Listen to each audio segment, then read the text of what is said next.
Corona സമയത്ത് എല്ലാവർക്കും സുഖമാണെന്ന് ഞാൻ വിശ്വസിക്കുന്നു. ഇന്നലത്തെ വീഡിയോയിൽ നിങ്ങൾ സബ്സ്ക്രൈബും ബെൽ ബട്ടണും അമർത്തിയെന്ന് ഞാൻ വിശ്വസിക്കുന്നു. ശരി, ഇന്ന് നമ്മൾ ഒരു വീഡിയോയിലേക്ക് പോകുന്നതിന് മുമ്പ് എനിക്ക് കുറച്ച് കാര്യം പറയാനുണ്ട്. നിങ്ങൾ പ്രത്യേകമായി മാസ്കും സാനിറ്റൈസറും ഉപയോഗിക്കേണ്ടതാണ്. ഇന്ന് നമ്മൾ ഈ കൊറോണ സമയത്ത് എല്ലാവരും വീട്ടിലാണെന്ന് എനിക്കറിയാം. അതുകൊണ്ടാണ് ഈ വീഡിയോ ഞാൻ ചെയ്യുന്നത്. നിങ്ങൾക്കെല്ലാവർക്കും ഞാൻ കൊറോണ സമയത്ത് പഠിച്ച കുറച്ച് വിഭവങ്ങൾ പറഞ്ഞു തരാം വരും. ഇന്ന് ആഹാരത്തിൻ്റെ ഇത് തുടങ്ങുന്നതും കൊണ്ട് ഇന്ന് ഒരു ചെറിയ വിഭവത്തിൽ നിന്ന് നമുക്ക് തുടങ്ങാം. ഇന്ന് ഞാൻ ഉദ്ദേശിക്കുന്നത് മുട്ട പൊരിക്കാനാണ്. നിങ്ങളെല്ലാവരും എൻ്റെ പുറകെ വന്നത്. നമ്മളാദ്യം ഒരു പാൻ എടുത്തിട്ടുണ്ട്. ഇന്ന് നമുക്കിത് ചൂടാക്കാം.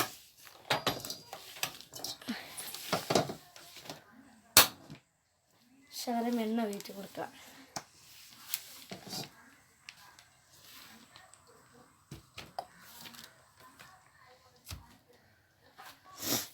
ഇനി നമുക്കെല്ലാവർക്കും മുട്ട കലക്കാം, പൊട്ടിച്ച് കലക്കാം.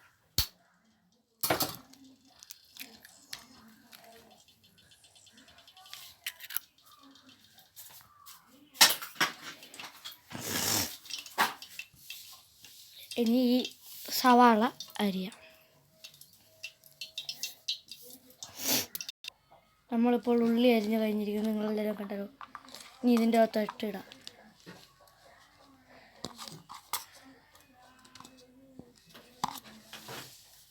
ഇനി നമുക്കിത് കലക്കാം. ശകലം എന്നിട്ട് ഉപ്പ് ഇടണം.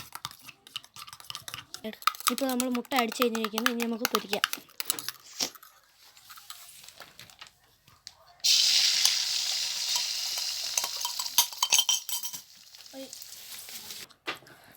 ഇപ്പോൾ നമ്മൾ മുട്ട ഉണ്ടാക്കി കഴിഞ്ഞിരിക്കുകയാണ്. എല്ലാവരും ഉറപ്പായിട്ടും ഇത് വീട്ടിൽ ചെയ്ത് നോക്കണം. ബൈ. അടുത്ത വീഡിയോയിൽ നമുക്ക് വീണ്ടും കാണാം. ഇപ്പോൾ നമ്മളുടെ മുട്ട തയ്യാറാക്കി കഴിഞ്ഞു. ഇനി ഞാൻ ആദ്യം തൊട്ട് എങ്ങനെ ഉണ്ടാക്കിയെന്ന് പറഞ്ഞുതരാം. ആദ്യം നമ്മളൊരു പാൻ എടുത്തു. അതിൻ്റെ അത് ശകലം എണ്ണ ഒഴിച്ച് അത് ചൂടാവണ വരെ കാത്തിരുന്നു. പിന്നെ അത് ശകലം മുട്ട എടുത്ത് പൊട്ടിച്ചൊഴിച്ച് എന്നിട്ട് ഉപ്പിട്ട് കലക്കി സവാളയും ഇട്ട് പൊരിച്ചെടുത്തു. നമ്മുടെ മുട്ട തയ്യാറായി. അപ്പം തന്നെ